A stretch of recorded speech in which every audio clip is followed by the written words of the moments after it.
Les anuncié la semana pasada, vamos a estar en una pequeña serie de mensajes acerca de lo que celebramos tradicionalmente conocido como la Navidad. Les hablaba esperando que entendieran que mi objetivo no es enfocarnos en los actos externos que tienen que ver con la tradición de la celebración, las comidas, las bebidas, los adornos y todas las cosas que se hacen parte de esta época del año, pero que en última son tradiciones superficiales que nos llevan realmente a distanciarnos de lo que realmente deberíamos tener en mente. Les adelanté la semana pasada que no hay evidencia histórica para poder sustentar el hecho real de que Jesús haya nacido un 25 de diciembre. De hecho, literalmente tendríamos que aceptar que esa fecha es poco probable, por no decir improbable. Así que, partiendo del hecho de que Jesús no nació el 25 de diciembre, entonces cuando pensamos en su nacimiento y en la celebración conocida como Navidad, que viene de la palabra natividad, es decir, nacimiento, ¿cuál debería ser la posición que nosotros como cristianos asumimos con respecto a eso? Y algunas veces estamos preocupados por cosas secundarias, por decirlo de una forma, en relación a si puedo poner el arbolito, si puedo poner el pesebre, si puedo adornar la casa, si puedo poner Santa Claus y cosas como esa. Y sinceramente, vuelvo y repito, eso nada tiene que ver con la celebración que estamos anunciando o de la cual estamos participando. Porque si realmente entendiéramos el espíritu de una tradición como esta, o si realmente quisiéramos ser consonantes y bíblicos con una tradición como esta, nosotros estaríamos preocupados por otras cosas y no nos dejaríamos llevar por las corrientes de este mundo, como Pablo dice en la carta a los romanos, que no nos dejemos llevar. Así que la semana pasada yo quise compartir con ustedes parte de lo que fue el anuncio del nacimiento de Cristo. Particularmente vimos la palabra del ángel Gabriel a María y todo ese acontecimiento histórico. Un punto interesante que quise dejar claro, tanto para los adultos como los niños, es que esto no es un cuento, esto no es una fábula, esto fue una historia real, verídica. Tan cierto como que usted está sentado en esa silla hoy, lo que estuvimos estudiando la semana pasada y lo que leímos acerca del anuncio del nacimiento de nuestro Señor Jesucristo fue una historia verídica, fue una historia genuina, real. Así que el día de hoy yo quiero que veamos particularmente un acontecimiento que se da en la antesala del nacimiento.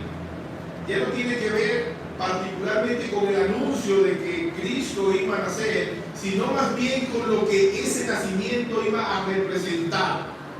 Cuando usted estudia la Biblia, particularmente debería leer el libro de Lucas y el libro de Mateo en sus primeros capítulos, va a darle detalles acerca de todo lo que tiene que ver con el nacimiento de Cristo, sin contar con que tendría que ir al Antiguo Testamento y revisar todas las profecías que se hicieron acerca del mismo.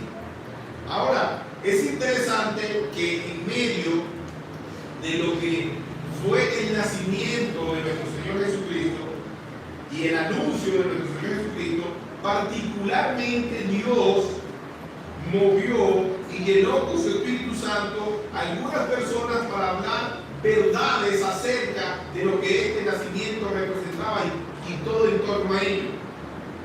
En ese sentido, Elizabeth, María, Zacarías, Simeón y una mujer conocida como Ana hablaron acerca del nacimiento de Cristo y todo lo que éste representaba. Pudiéramos estudiar y sería interesante ver el cántico de Elizabeth, el cántico de María, la profecía de Simeón, la profecía de Ana, que no están registradas con detalle, y la profecía de Zacarías, y cómo estos cánticos o estas expresiones poéticas nos dejan bastante luz acerca de lo que este acontecimiento realmente representa y lo que ellos sintieron o lo que ellos palparon al momento de enterarse y participar de este evento histórico. Pero nos tomaría muchísimo tiempo mirar todos los detalles de cada uno de estos acontecimientos o de estas palabras que pronunciaron estas personas. Y yo quise quedarme con una de ellas que entiendo que está bastante completa en cuanto a la representación que se quiere hacer del nacimiento de nuestro Señor Jesucristo. Y vamos entonces a estudiar en esta mañana la profecía de Zacarías. Para los que no lo saben, Zacarías fue el padre de Juan el Bautista. Juan el Bautista fue el hijo de Elizabeth, que al mismo tiempo fue el precursor de nuestro Señor Jesucristo. Ellos nacieron con 6 meses de diferencia y el ministerio de Juan comenzó mucho tiempo antes o un tiempo antes que el ministerio de nuestro Señor Jesucristo, y él preparó el camino anunciando el arrepentimiento o llamando al pueblo al arrepentimiento para la llegada, para la entrada en escena del ministerio terrenal de nuestro Señor Jesucristo. Así que Juan estuvo predicando, llamando al pueblo al arrepentimiento para que luego entre en escena nuestro Señor Jesucristo. El ministerio de Juan mengua y literalmente fue decapitado, y ahí en adelante comienza el ministerio de Cristo. Entonces Zacarías fue un levita que participaba del trabajo en el templo y que fue el padre de Juan, el precursor de nuestro Señor Jesucristo. Esa profecía está registrada en el libro de Lucas, capítulo 1, versículos 67 al 79. Y es interesante porque Zacarías, cuando recibe el anuncio del nacimiento de Juan el Bautista, como su esposa era vieja y él era viejo, él no entendía cómo era que esto iba a poder cumplirse. Él no creyó literalmente las palabras del anunciamiento del nacimiento de Juan. Así que como señal, él quedó mudo durante todo el tiempo del embarazo de Elizabeth, para luego volver a hablar cuando Juan el Bautista nació. Y las palabras que él pronuncia luego de haber estado mudo por un tiempo fueron las de su profecía, que está registrada en el capítulo 1 nuevamente, versículos 67 al 79. ¿Qué fue lo que Zacarías dijo? Dice la palabra del Señor, Lucas capítulo 1, versículos 67 al 79. Su padre fue lleno del Espíritu Santo y profetizó diciendo: bendito el Señor, Dios de Israel, que ha visitado y redimido a su pueblo y nos levantó un poderoso Salvador en la casa de David, su siervo, cuando habló por boca de sus santos profetas, que fueron desde el principio salvación de nuestros enemigos y de la mano de todos los que nos aborrecieron, para hacer misericordia con nuestros padres y acordarse de su santo pacto, del juramento que hizo Abraham nuestro padre, que nos había dado, que nos había de conocer, que librado de nuestros enemigos, sin temor le servirían, en santidad y en justicia delante de él todos nuestros días. Y tu niño, profeta del Altísimo, será llamado, porque irás delante, y tú, niño, profeta del Altísimo, serás llamado, porque irás delante de la presencia del Señor para preparar sus caminos, para dar conocimiento de salvación a su pueblo, para perdón de sus pecados, por la entrañable misericordia de nuestro Dios, con que nos visitó desde lo alto la aurora, para dar luz a los que habitan en tiniebla y en sombra de muerte, para encaminar nuestros pies por camino de paz. Esta profecía tiene que ver entonces con el ministerio de Juan el Bautista al final y con lo que estaba sucediendo en torno al nacimiento de nuestro Señor Jesucristo. Pero quiero particularmente iniciar explicando que este hombre, Zacarías, no habló por voluntad propia. Es decir, sus palabras están marcadas por el hecho de que él fue lleno del Espíritu Santo. Es decir, este hombre está hablando bajo la inspiración del Espíritu Santo, quien le llena para que él hable. Lo otro que quiero decir es que acá se refiere a las palabras de Zacarías como una profecía. Muchos de nosotros entendemos profecía como una predicción de algo que va a suceder en el futuro, y se limita particularmente el concepto de profecía a lo que tiene que ver con predecir eventos o vaticinar eventos futuros. Pero como usted está viendo acá, la profecía de Zacarías no solamente está pensando en el futuro, sino que está hablando de la realidad de lo que Dios había prometido en el pasado. Así que cuando hablamos de profecía, no solamente podemos pensar en predicciones, sino también en exhortaciones, en consuelos, en ánimo, así como cuando nosotros vamos a la palabra de Dios o escuchamos la palabra de Dios predicada, estamos precisamente ante una presentación profética. ¿Por qué? Porque se está presentando o se está hablando la palabra del Señor, esperando que se produzca el efecto de transformar los corazones de cada uno de los que escuchan.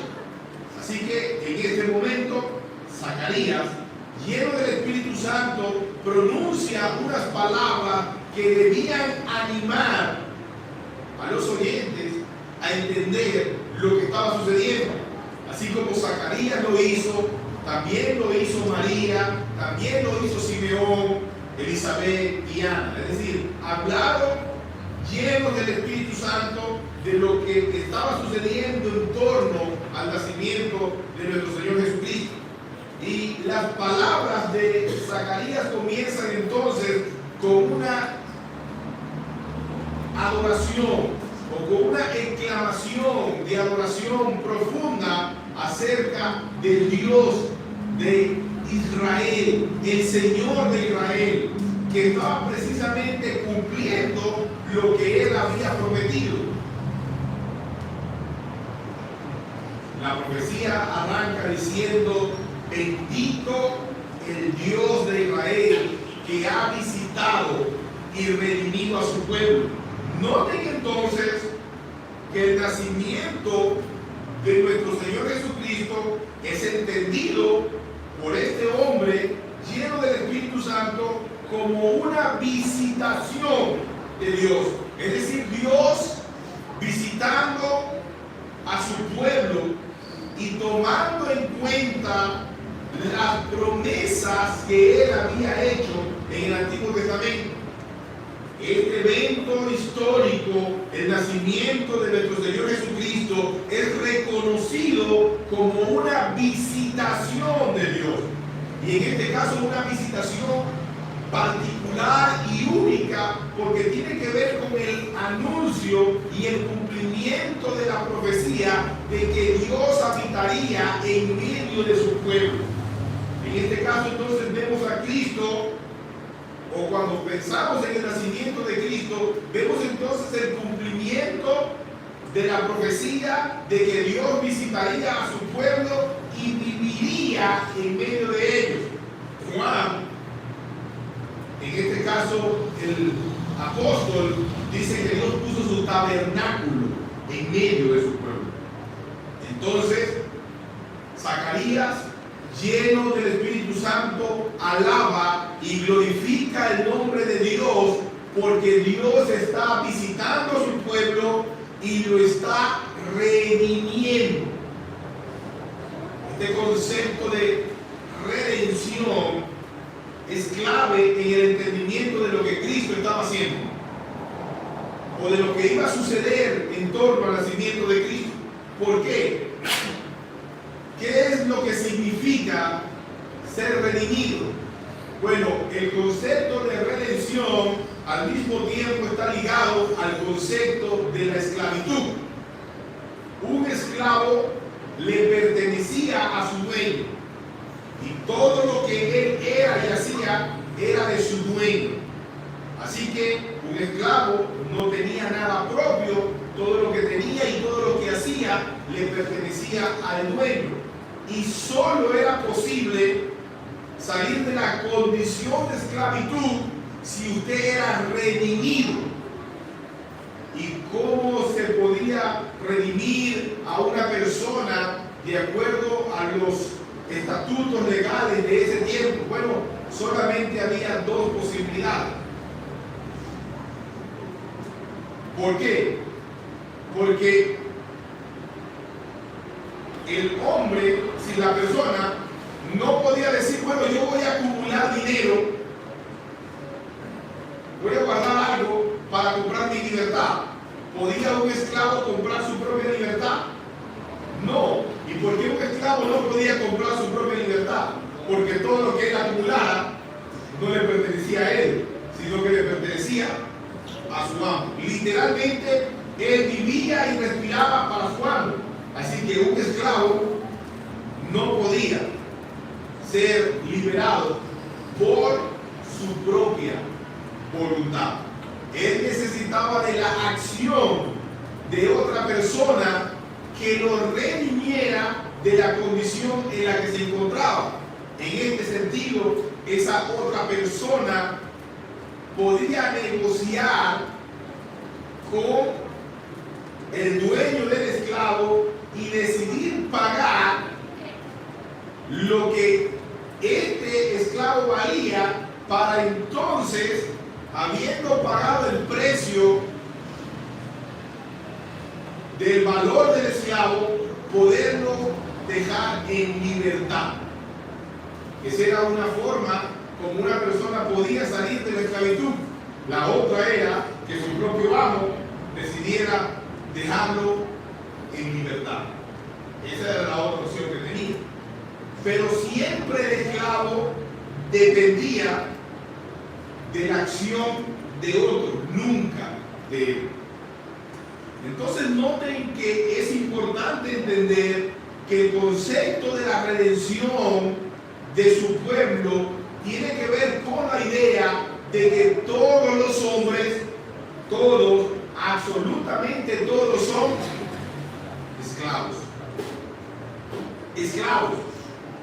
Son esclavos de su pecado, son esclavos de la condición en la que se encuentran, y para poder salir de esa condición deben ser redimidos.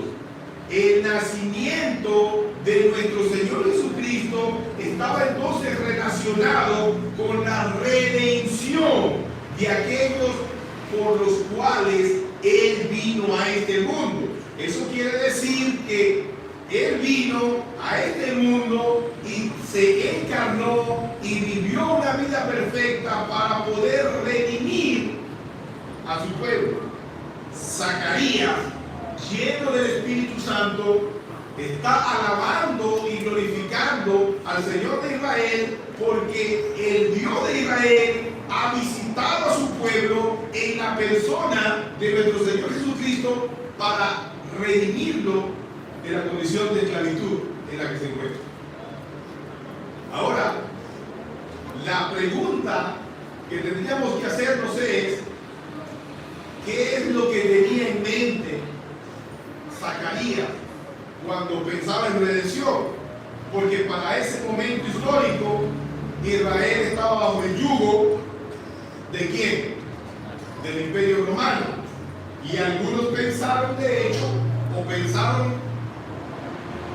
en la idea de que la redención de la que hablaba el Antiguo Testamento era de la liberación del pueblo en relación de sus opresores políticos y de sus opresores militares.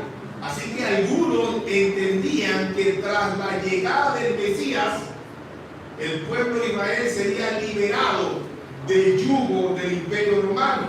Pero entonces tendríamos que preguntarnos nosotros, ¿realmente el nacimiento de Cristo, la encarnación del Señor Jesucristo, estaba relacionado con la liberación del pueblo de Israel del yugo que pesaba sobre ellos con el Imperio Romano?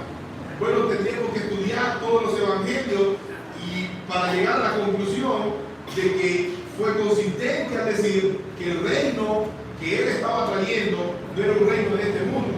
Y la redención de la que se estaba hablando en el Antiguo Testamento no era de una redención política o de una redención militar, tenía que ver con la liberación del pueblo del verdadero yugo que pesaba sobre ellos. ¿Y cuál es el verdadero yugo que pesa sobre todos los seres humanos? Su pecado. Él no vino a liberar al pueblo del Imperio Romano. Nuestro Señor Jesucristo vino, vivió, cumplió su obra y el pueblo siguió siendo oprimido por el Imperio Romano. Así que la liberación que nuestro Señor Jesucristo trajo no fue una liberación política ni una liberación militar. Él trajo salvación y liberación, redención, producto del yugo de la esclavitud que pesa sobre todos los seres humanos. Esa es la verdad. Así que cuando Zacarías, lleno del Espíritu Santo, dice acá: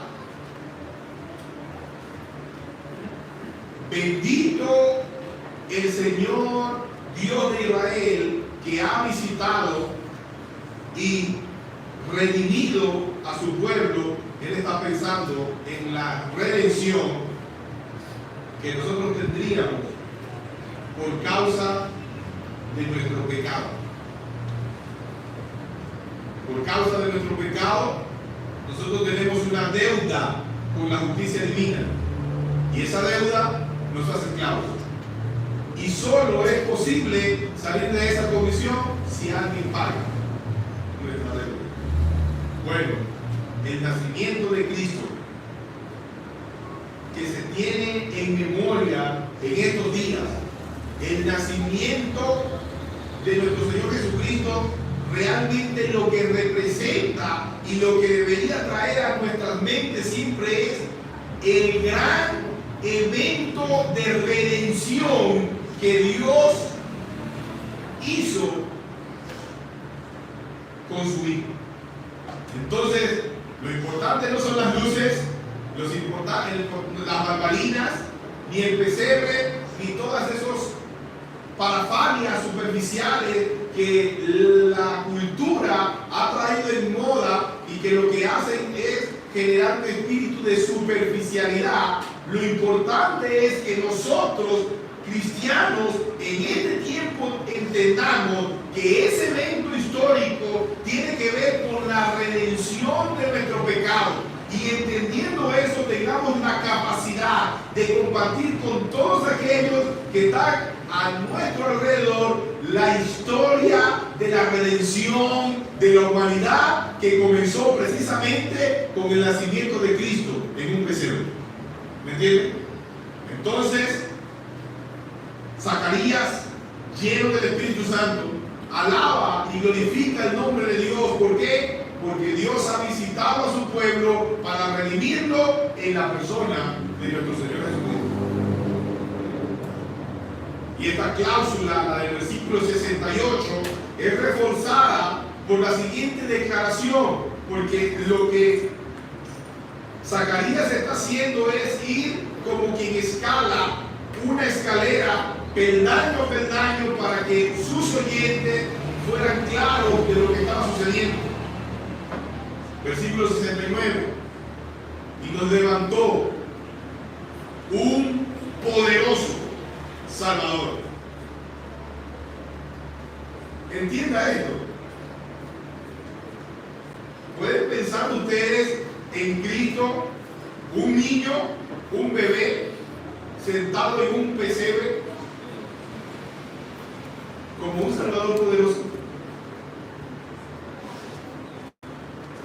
Noten que nuestro Señor nace en fragilidad. Esta semana, durante el tiempo de celebración de la tradición, fui a un acto de mi hija y hicieron la representación de un pesebre, y una de las mamás acostó a su niño, bueno, era una niña de hecho, y la acostó en el pesebre, ahí en medio de la antesala de la escena, y usted veía a la niña acostada en medio de los otros dos niños más grandes, representando a José y a María, y el niño en medio, la niña en medio.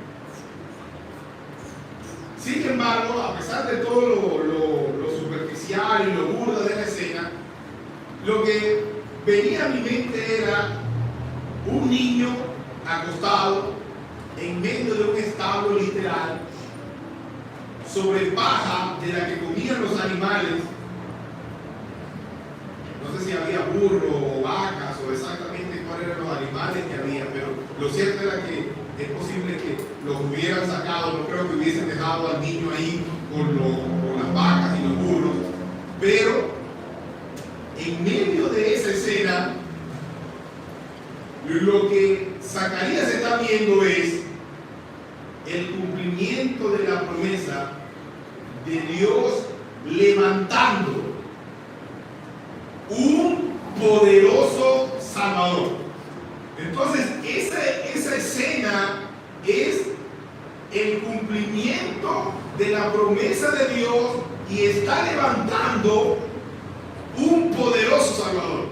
Así que cuando usted tenga en mente el nacimiento de Cristo, lo que usted debería pensar es: Dios cumplió su promesa y levantó un poderoso Salvador. Un poderoso Salvador en la casa de tu siervo David. Recuerden que en la relación pactual, Dios había prometido a David que nunca faltaría un heredero de su linaje que se sentase en su trono. Y el máximo cumplimiento de esa promesa, de ese pacto, es el hecho de que Cristo, en su descendencia humana, era de la tribu de Judá, del linaje de David, y se sentaría como poderoso Salvador en un trono no temporal, sino en un trono eterno. Entonces, cuando pensamos en lo que está sucediendo en esta fecha que llamamos Navidad, y todo el tumulto comercial y superficial que se hace, esas son cosas que lamentablemente el diablo, el enemigo de nuestras almas, ha producido para distraernos de lo que realmente es importante. Porque lo importante no es que mis hijos estén esperando recibir un juguete el 24 de diciembre, o el cumpleaños del pastor Néstor, o cualquier cosa como esa. Lo importante de tener en mente esto durante este tiempo sería que usted pueda reconocer que Dios ha visitado a la humanidad para redimir a su pueblo, levantándoles, dándoles un poderoso Salvador de la casa de David. ¿Lo ven?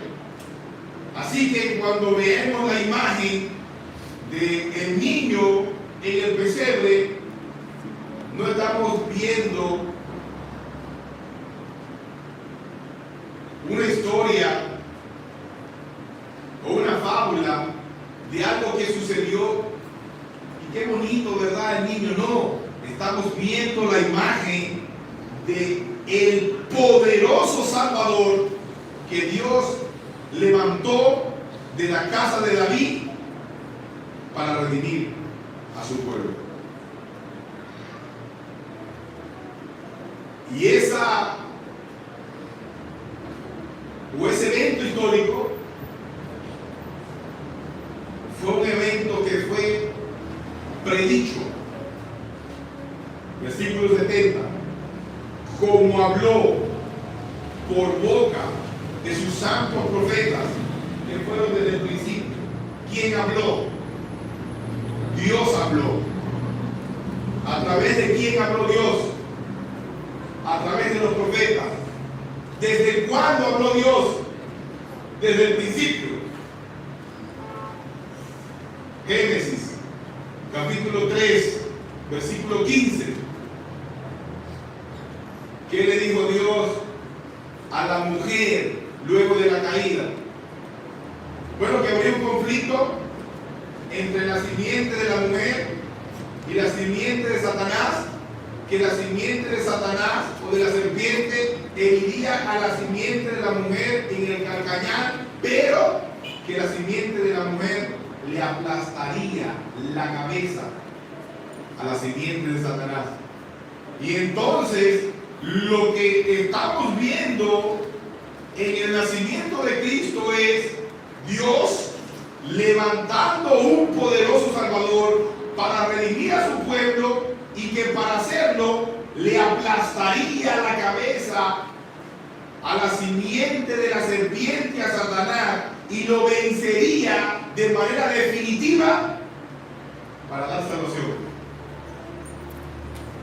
a su pueblo. ¿Y cuándo fue anunciado eso? Desde el principio, por boca de sus santos profetas, dice Zacarías. Pudiera darles un resumen y voy a darles algunos textos antiguos testamentarios donde es evidente que Dios está prometiendo un Salvador a su pueblo, un profeta, un rey. Deuteronomio capítulo 18, Moisés hablando. Versículo 18, Deuteronomio 18, 18. Profeta les levantaré en medio de sus hermanos, un profeta como tú, y pondré mis palabras en su boca, y él les hablará todo lo que yo le mandare. Mas a cualquiera que no oyere mis palabras que él hablare, yo le pediré cuenta. Permítanme hacer relaciones antiguo testamentarias con el Nuevo Testamento.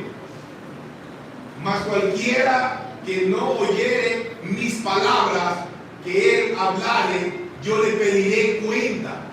A todo aquel que no oye las palabras que Cristo habla, Dios le pedirá cuenta. Ahora, ¿pueden asociar eso conmigo? Juan, el apóstol, escribiendo su evangelio, Cristo hablando, Juan narrando. Yo no les juzgo, porque yo no he venido a juzgar al mundo, sino a salvar al mundo. Entonces, ¿quién es que nos juzga? Las palabras que yo les he hablado, esas palabras nos van a juzgar en el día postrero. Escuchen, que estamos hablando de Deuteronomio y luego estamos hablando del Evangelio de Juan. Históricamente hablando, hay muchísimos años de diferencia entre lo que escribió Moisés y lo que luego escribiría Juan del Verbo encarnado. ¿Cuál es el punto común en todo esto? Que es Dios hablando. Es Dios quien habla. Dios hablando por la boca de sus santos profetas. Son las palabras de Dios las que estamos escuchando. Luego de eso, pudiéramos ver las palabras de David en el Salmo 110, versículo 1. Dijo el Señor a mi Señor: siéntate a mi diestra. ¿Hasta cuándo? Hasta que ponga a tus enemigos por estrado de tus pies. Y estas palabras también son citadas por nuestro Señor Jesucristo y por Pablo más adelante, ¿de quién estaba hablando? Porque si el Mesías es descendiente de David, la pregunta es ¿por qué David le dijo Señor? Bueno, porque evidentemente el Mesías era del linaje de David, pero era anterior a David, porque el Mesías era el Hijo de Dios eterno, prometido desde antes de la fundación del mundo. Isaías, todo el libro de Isaías, todo el libro, particularmente capítulo 7, versículo 14, capítulo 8, versículo 8, capítulo 9, versículo 6 y el capítulo 53 que nos habla de la obra de Cristo en la cruz del Calvario. Jeremías, capítulo 33, versículo 15, en aquellos días y en aquel tiempo haré brotar a David un renuevo de justicia y hará juicio y justicia en la tierra. En aquellos días Judá será salvo y Jerusalén habitará segura y se llamará Jehová justicia nuestra.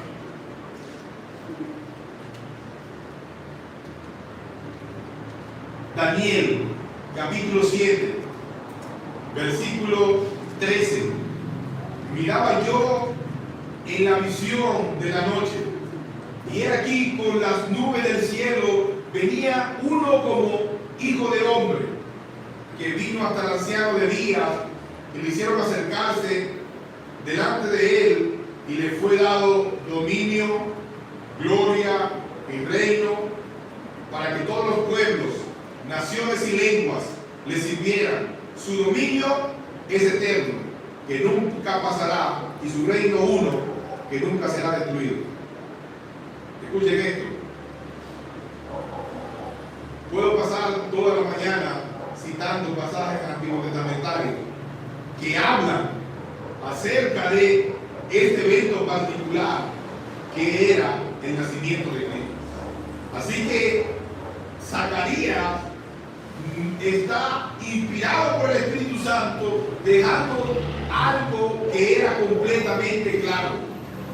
Dios habló desde el principio por sus santos profetas. Y nuevamente, permítanme redundar, ¿qué fue lo que Dios habló desde el principio por sus santos profetas? Que levantaría un poderoso Salvador de la casa de David, que nacería como un niño para redimir a su pueblo. Eso es lo que Zacarías está diciendo.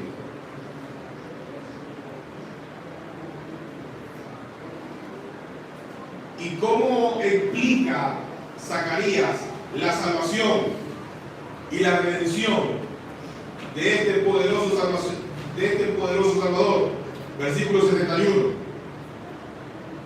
Salvación de nuestros enemigos y de la mano de todos los que nos aborrecieron, para hacer misericordia con nuestros padres y acordarse del santo pacto, del juramento que hizo Abraham, nuestro padre, que nos había de conocer, que librado de nuestros enemigos sin temor le serviríamos en santidad y en justicia delante de Él todos nuestros días. Noten, hermanos, que la liberación y la redención de la que nos habla la Escritura es redención por causa de nuestra deuda delante de la justicia divina, liberación del yugo de la esclavitud, de tal forma de que nosotros podamos caminar en santidad y en justicia. Así que este tiempo de Navidad debería llevarnos a pensar en cómo cada uno de nosotros está caminando en la salvación que Cristo alcanzó para nosotros. Contrario a eso, yo les voy a decir qué es lo que sucede en este tiempo. Desenfreno, excesos de todo tipo. ¿Qué abunda? Las fiestas, las parrandas, la comida, el alcohol, la superficialidad. Eso es lo que abunda en este tiempo. Pero ¿qué es lo que deberíamos tener en mente? El camino de santidad y de justicia en el cual nosotros debemos andar. Dios nos levantó un Salvador para redimirnos de nuestro pecado, no para que vivamos como queramos, sino que para que vivamos agradándole a Él en obras que Él preparó de antemano para que nosotros anduviésemos en Él. Ahora, si usted quiere correctamente tener en su mente el espíritu de la Navidad de la que muchos hablan, tiene que tener en mente de que Dios lo redimió a usted de su pecado para que usted viva una vida de santidad. Si hay un adorno que debería haber en su casa, no es un árbol, no es un pesebre, no es una luz, sino el de una vida santa delante de un Dios santo. ¿Me entienden? Eso es lo que como creyentes nosotros deberíamos estar procurando. Es lo que como creyentes nosotros deberíamos traer a nuestra mente en una época como esta. Dios envió al Salvador, a un poderoso Salvador, para redimirnos de nuestro pecado, para que nosotros caminemos en santidad y en justicia. De acuerdo a el juramento que Dios hizo a Abraham, al pacto que Dios estableció con este hombre. Y yo seré tu Dios y el de tu descendencia. A partir de Abraham, Dios se levantó para sí mismo un pueblo en el cual Él habitaría y en el cual Él moraría. Pueblo que viviría para agradarle de acuerdo a su palabra, de acuerdo a sus estatutos. Y algunos pensaron que solo por ser descendientes físicos de Abraham ya tenían el cielo asegurado, su entrada segura al reino eterno. Y Pablo dice más adelante, porque no es judío el que lo es exteriormente, es judío realmente el que ha sido circuncidado en su corazón. Así que Abraham es padre de los creyentes, pero no solamente de los judíos, sino de los gentiles y de todos aquellos que son de la fe en Cristo Jesús, ese Salvador que nació en un pesebre como poderoso Salvador, como cumplimiento de la promesa que Dios había hecho. Dios ha librado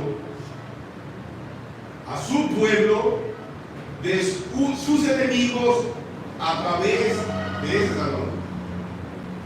¿Y cuáles son los enemigos del pueblo? Los romanos,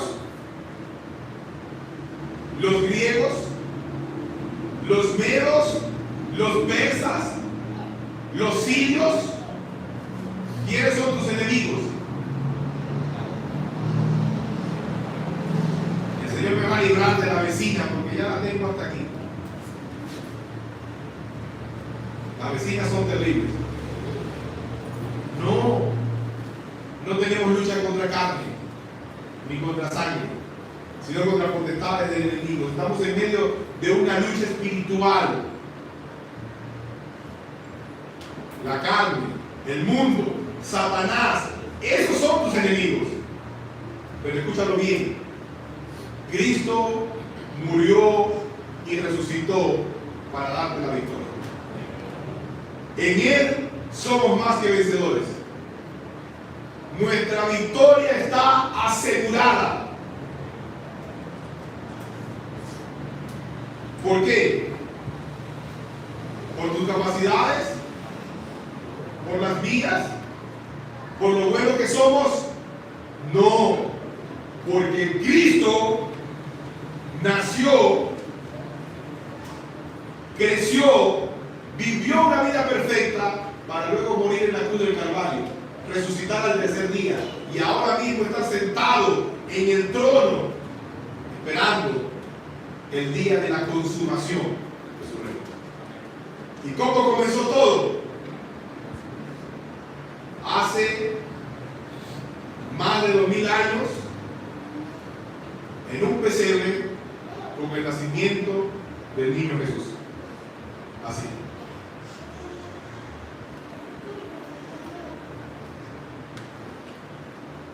Luego de mostrarnos esto, Zacarías continúa mostrando el propósito del ministerio de su hijo en relación con aquel a que su hijo iba a representar. Versículo 76. Y tú, niño, ¿a quién se refiere entonces en este caso? A Juan el Bautista. Es decir, él está hablando ahora de su hijo. Y tú, niño, profeta del Altísimo serás llamado. Un profeta de Dios. Porque irás delante de quién. Juan había venido a preparar el camino a quién. A Jesús, a Cristo. ¿Y cómo lo llama Zacarías acá en su profecía? Porque irás delante del Señor. En griego, Curios. El Señor de señores, irás delante de Él, irás delante de la presencia del Señor para preparar sus caminos.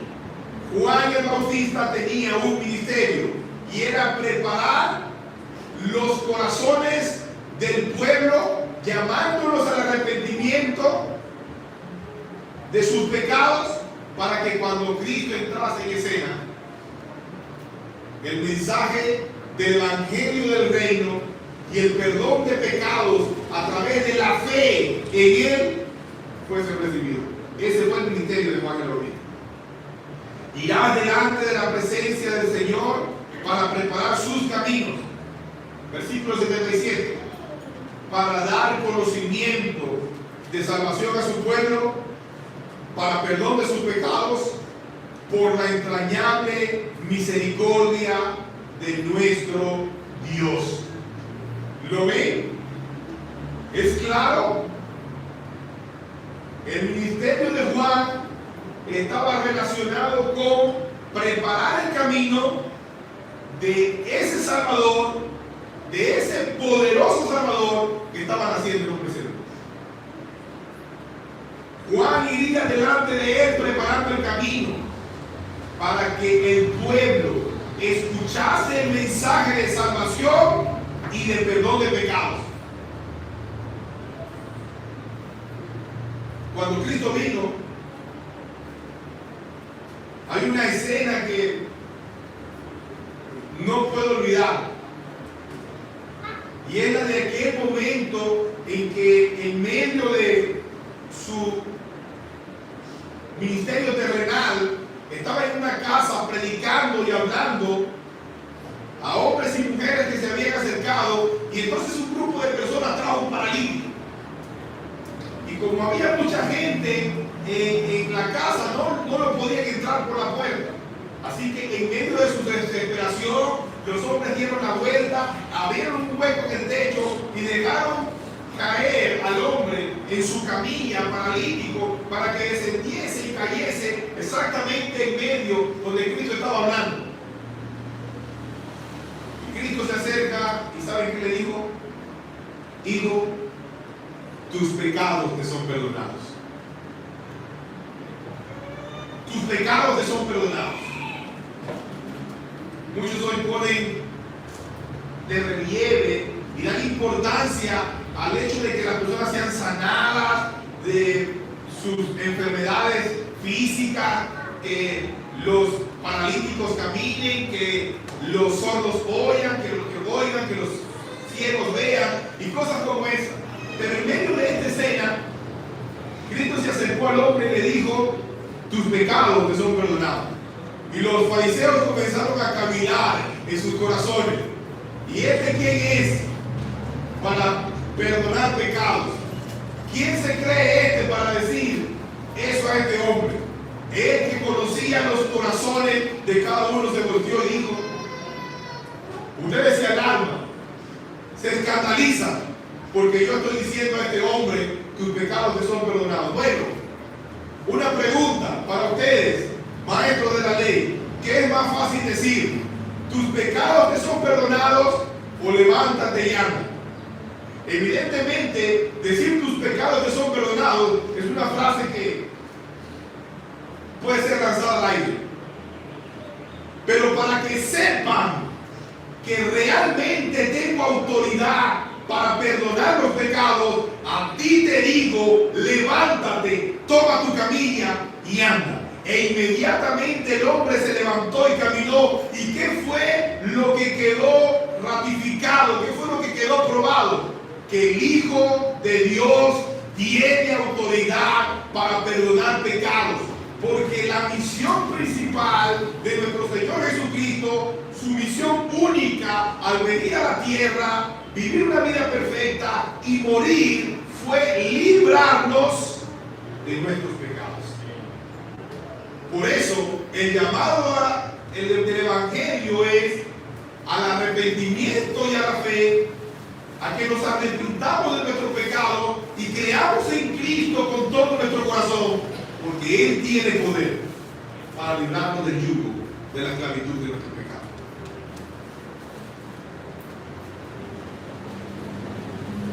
Así que el ministerio de Juan el Bautista era dar conocimiento de salvación a su pueblo para perdón de sus pecados.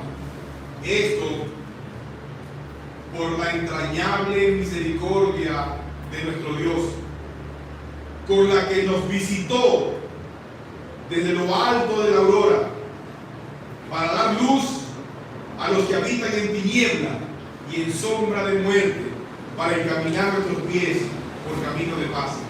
Y nuevamente hay una cita antiguo testamentaria que preparé para este momento, y es la de Malaquías capítulo 4 versículo 2. Permítanme ilustrar sus mentes. Hasta Malaquías, Dios estuvo hablando al pueblo por sus santos profetas, hombres de Dios que advirtieron al pueblo de la violación del pacto y de las consecuencias de hacerlo. Pero ¿qué profecías tenemos luego de Malaquías hasta la llegada de nuestro Señor Jesucristo? Ninguna. Luego de Malaquías comienza lo que se conoce en la historia como los 400 años de silencio. Y cuando nuevamente Dios abre su boca para hablar al pueblo, con el nacimiento de nuestro Señor Jesucristo. Es decir, antes de la antesala de nuestro Señor Jesucristo, lo último que el pueblo había escuchado eran las profecías de Malaquías.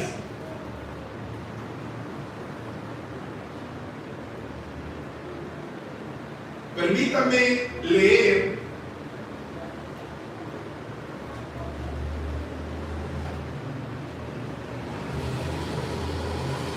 ese texto que acabo de leerles en el capítulo 1.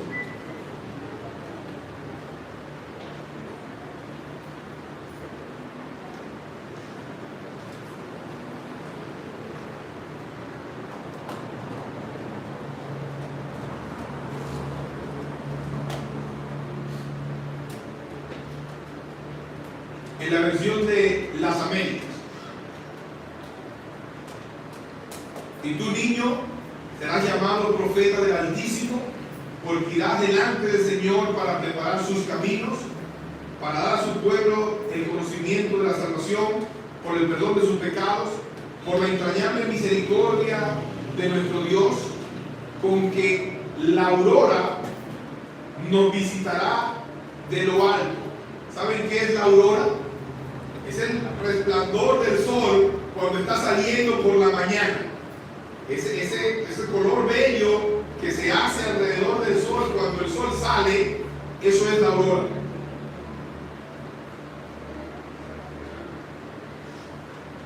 Nos visitará desde lo alto para dar su luz a los que habitan en tinieblas y en sombra de muerte, para guiar nuestros pies en el camino de paz.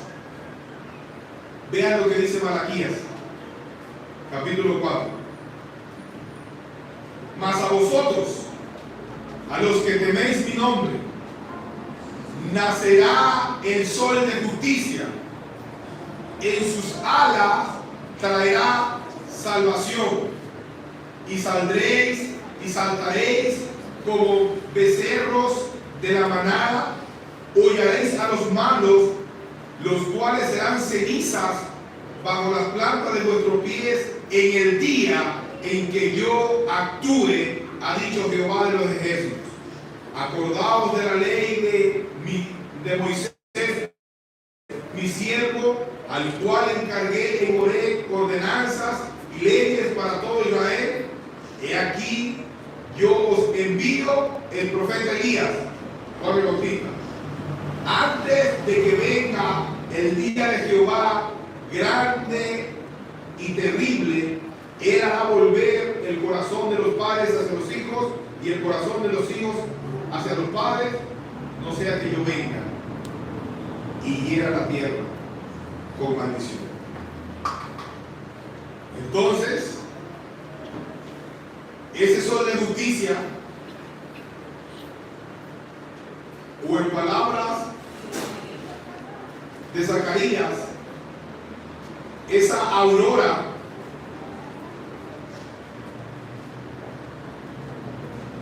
que nos ha visitado de lo alto, precisamente es ese sol naciente, esa luz en medio de las tinieblas, que es nuestro Señor Jesucristo. Él vino para dar luz a los que habitan en tiniebla y en sombra de muerte. Hace más de 2000 años,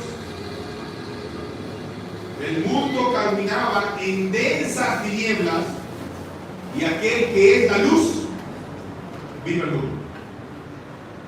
El sol salió, la aurora se levantó y de entre las tinieblas brilló la luz admirable, para que nosotros que estábamos en tinieblas ya no andemos en tinieblas, sino en luz. Para aquellos que estábamos en sombra de muerte, recibamos vida. Y para que aquellos que caminábamos en rebeldía, ahora volvamos nuestros pies hacia caminos de paz. Eso es lo que se representa, o lo que se debería representar en esta época del año. Perdón de pecados, redención, salvación, vuelta de hombres que caminan en tinieblas hacia la luz, vuelta de los caminos de hombres rebeldes hacia caminos de paz. Eso es lo que sucedió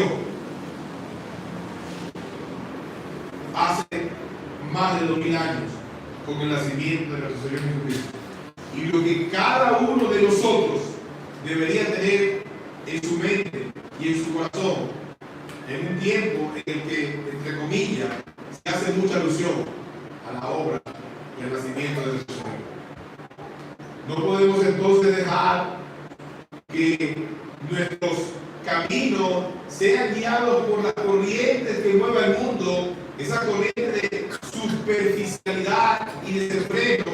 Al contrario, nosotros debemos proclamar el evangelio del arrepentimiento, del perdón de pecados a través de la fe y el arrepentimiento. Nosotros debemos considerar nuestras propias vidas a la luz de esa santidad y ese camino de justicia al cual Dios nos llama a caminar. Teniendo en mente ha sucedido, demos gloria a Dios y pasa a los ojos de buena voluntad. Amén. Amén.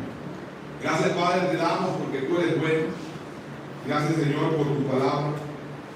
Gracias porque aún en medio, Señor, de nuestra debilidad, tú nos asistes, nos ayudas, Señor, y nos permites glorificar y exaltar tu precioso nombre, Padre. Estamos delante de ti y oramos en el mérito de Cristo Jesús.